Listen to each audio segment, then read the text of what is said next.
Good evening student, start करेंगे आज का टॉपिक।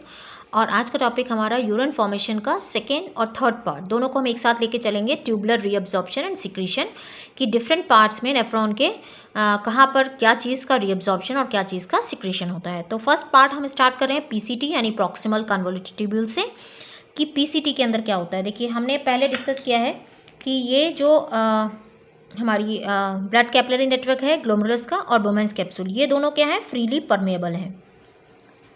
फ्रीली परमेएबल हैं किसके लिए? आयंस के लिए और वाटर के लिए, आयंस एंड वाटर। तो यहाँ पर सारा आयंस वाटर सब आ जाता है यहाँ पर, ठीक है, क्योंकि ये फ्रीली परमेएबल है। अब हमें क्या करना है कि सारा कुछ हम बाहर तो जाने नहीं दे सकते, तो यहाँ पर हमें क्या कराना है, अब्जॉर्प्शन कराना है। तो 70 to 80% यानी मैक्सिमम रीअब्जॉर्प्शन यहाँ पर होता है। 70 to 80% reabsorption proximal convoluted tubule यानी पीसीटी के अंदर होता है। तो अब इसके अंदर वाटर भी आया है, आयंस भी हैं, ठीक है, सब कुछ आ गया यहाँ पर। तो इसकी ऑस्मोलरिटी कितनी करीब होती है, यानी 300 मिली ऑस्मो पर लीटर, 300 मिली ऑस्मोल पर लीटर होती है यहाँ पर इसकी जो कंसंट्रेशन होती है, यानी 1 लीटर के अंदर 300 के करीब आयंस होते हैं। ऐसे आप उसको याद कर सकते हैं। तो अब यहाँ पर जो पीसीटी है, पीसीटी की जो मेम्ब्रेन होती है वो किससे मिलकर बनी होती है? Brush border cuboidal epithelium. ये क्या है? Brush border cuboidal epithelium. यहाँ लिख देती हूँ मैं, ब्रश बॉर्डर्ड क्यूबॉइडल एपिथेलियम, क्योंकि सबसे ज़्यादा अब्जॉर्प्शन यहाँ पर होना है, इसलिए ये ब्रश बॉर्डर बनाती है, ताकि मैक्सिमम एरिया हो सके, अब्जॉर्प्शन एरिया बढ़ सके, ज़्यादा से ज़्यादा अब्जॉर्ब हो सकें चीज़ें। अब किस चीज़ को अब्जॉर्ब कराना है? अब अब्जॉर्ब कराना है यहाँ पर जो वाटर आया है, आयंस आया है, जो ग्लूकोज आया है। हम ग्लूकोज को जाने नहीं, थोड़ा बहुत ग्लूकोज आता है, जो ग्लूकोज आता है, क्योंकि यहाँ से सब कुछ फिल्टर हो जाता है, फिल्टर हो जाता है सब कुछ। किस किस को छोड़ के? यहाँ से जो प्रोटीन्स हैं वो प्रोटीन्स नहीं आ पाते हैं, जो सेल्स हैं ब्लड सेल्स वो नहीं आ पाती हैं, प्रोटीन्स के जो मॉलिक्यूल्स हैं ब्लड सेल्स हैं वो नहीं आ पाती हैं, वाटर आ जाता है, आयंस आ जाते हैं, कुछ अमाउंट में ग्लूकोज आ जाता है, जो अमीनो एसिड्स हैं वो आ गए। इन सब का हमें रीअब्जॉर्प्शन कराना है, क्योंकि यही इसी के लिए तो हम सारे काम कर रहे हैं। इनको हम वेस्ट में नहीं डाल सकते, इनको हम यूरिन में नहीं भेज सकते, इन सबको हमें अब्जॉर्ब कराना है। सो 99% रीअब्जॉर्प्शन होता है। जो भी फिल्ट्रेशन आया है उसका 99% अब्जॉर्ब होना है। कितना फिल्ट्रेशन बना था हमारा? 125, कितना बना था हमारा? 125 मिलीलीटर पर मिनट या 180 लीटर्स पर डे। इसका 99% हमें रीअब्जॉर्ब कराना है फिल्ट्रेट का, जिसका 70 to 80% रीअब्जॉर्प्शन पीसीटी में ही हो जाता है। तो अब क्या हुआ, अब यहाँ से सबसे पहले किसका रीअब्जॉर्प्शन होगा? देखो यहाँ पर क्या होता है, ये सोडियम पोटेशियम पंप होते हैं। एक मैंने यहाँ पे लगा के दिखा दिया। यहाँ पर ये इंटरस्टिशियल फ्लूइड है और ये हमारी पेरीट्यूबुलर कैपिलरी नेटवर्क है। पेरीट्यूबुलर कैपिलरी एक बनाया है मैंने इसलिए, ठीक है। तो यहाँ पर ये सोडियम पोटेशियम पंप होते हैं। ये सोडियम पोटेशियम पंप क्या करेंगे इस तरह से, ठीक है। ये सोडियम पोटेशियम पंप, मान लो यहाँ पर ये लगा हुआ है सोडियम पोटेशियम पंप, ये क्या करेगा, यहाँ से सोडियम को लेगा, कहाँ से? क्यूबॉइडल से, यहाँ दिखा रही हूँ, यहाँ से सोडियम को लेगा। और मान लो यहाँ पर ये इंटरस्टिशियल फ्लूइड है और यहाँ पे ब्लड कैपिलरी, एक थोड़ा सा बड़ा क्योंकि आपको दिख जाएगा, ये ब्लड कैपिलरी नेटवर्क है, ठीक है। और यहाँ पर इंटरस्टिशियल फ्लूइड है, ये यहाँ पर इंटरस्टिशियल फ्लूइड है। तो ये क्या करेगा, यहाँ से सोडियम को लेगा सेल से और इसको, क्योंकि सोडियम पोटेशियम पंप है, ये क्या है? Sodium potassium pump, potassium pump. और जहाँ पर सोडियम पोटेशियम पंप होता है मीन्स एक्टिव प्रोसेस हो रही है, यानी ये एक्टिव अब्जॉर्प्शन हो रहा है, क्योंकि यहाँ पर एटीपी यूज़ होता है। जहाँ पर सोडियम पोटेशियम पंप है वहाँ एटीपी यूज़ होगा, यानी एक्टिव प्रोसेस हो रही है, एक्टिव अब्जॉर्प्शन हो रहा है। तो ये क्यूबॉइडल एपिथेलियम से सोडियम को लेगा, इसको यहाँ पर डालेगा इंटरस्टिशियल फ्लूइड में।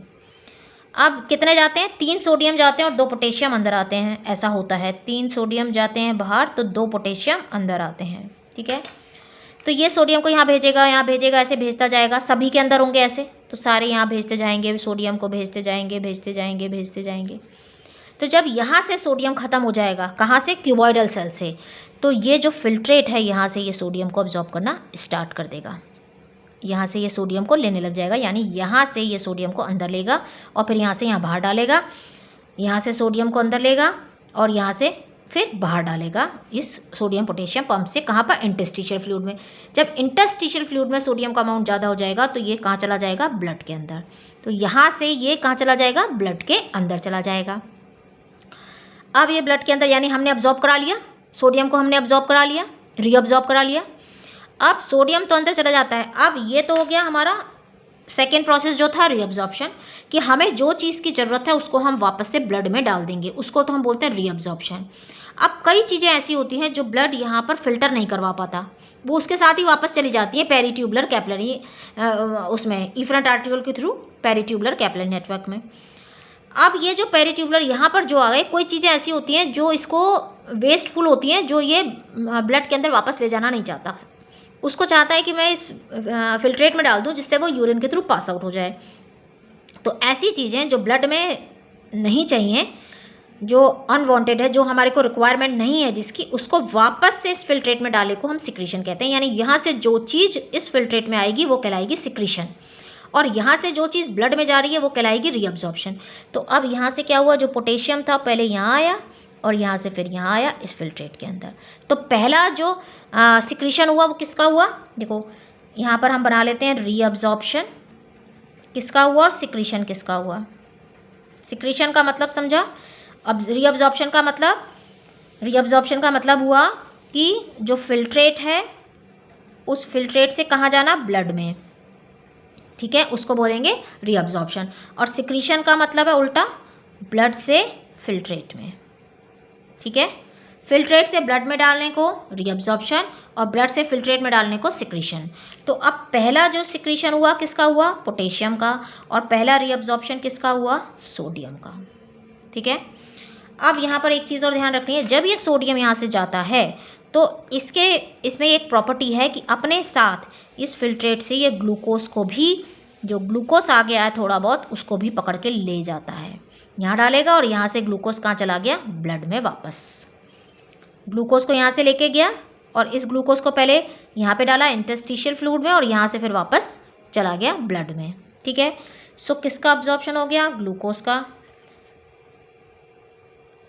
का, ठीक है। अब हाँ, यहाँ पर एक चीज़ और, कि जब सोडियम जाता है हमेशा जहाँ पर आयंस होते हैं वहीं पर उसके पीछे पीछे कौन आता है? वाटर।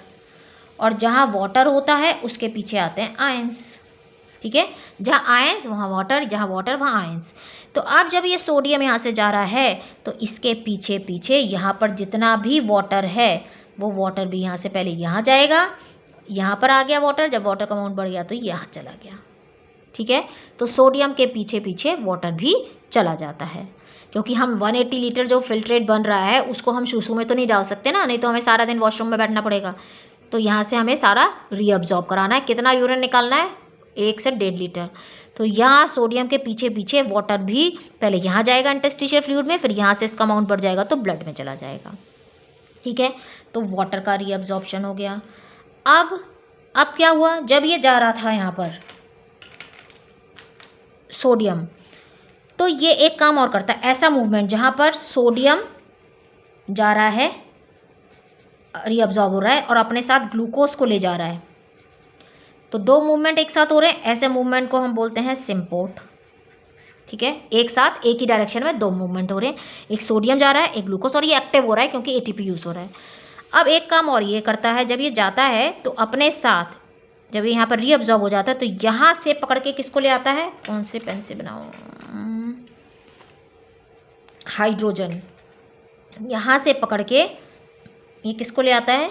यहाँ से पकड़ के ये हाइड्रोजन को यहाँ पे डालेगा और फिर यहाँ से इसमें डाल देगा, क्योंकि हाइड्रोजन की ज़रूरत नहीं है, हाइड्रोजन को हमें निकालना है ना, हमें पोटेशियम की अभी रिक्वायरमेंट है, इसको हमें सिक्रीट कराना है, हाइड्रोजन को भी हमें सिक्रीट कराना है।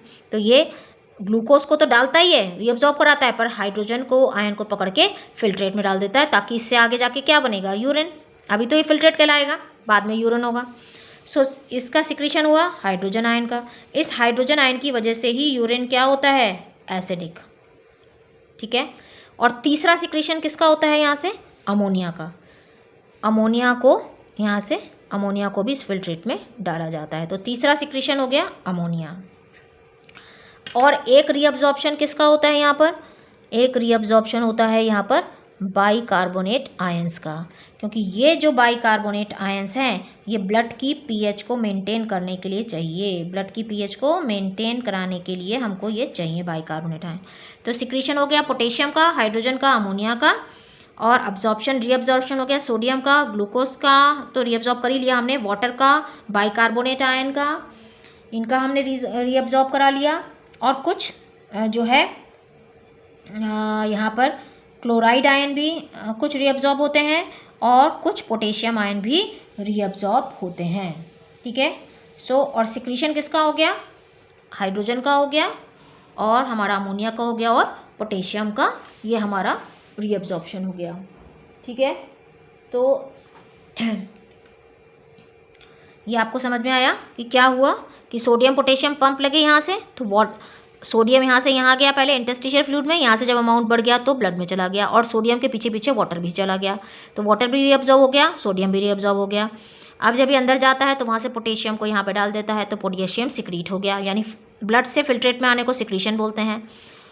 अब जब ये ग्लूकोज को लेके जा रहा था तो वहाँ से पकड़ के हाइड्रोजन को ले आता है और हाइड्रोजन को फिल्ट्रेट में डाल देते तो हाइड्रोजन भी सिक्रीट हो गया, अमोनिया भी सिक्रीट हो गया। तो इस तरह से अब ये पहुँच जाता है हमारा, ये जो फिल्ट्रेट है अभी यूरिन नहीं बना। अब हम आगे देखेंगे नेक्स्ट असेंडिंग और डिसेंडिंग लिम्ब के अंदर क्या होता है, कहाँ पर किस चीज़ का रीअब्जॉर्प्शन होता है। ठीक है। तो ये आपको समझ में आया कि क्या हो रहा है यहाँ पर। तो नेक्स्ट पार्ट में हम पढ़ेंगे हैनलेज लूप यानी डिसेंडिंग असेंडिंग लिम्ब में क्या हो रहा है। So thank you, thanks for watching, please like, subscribe and share.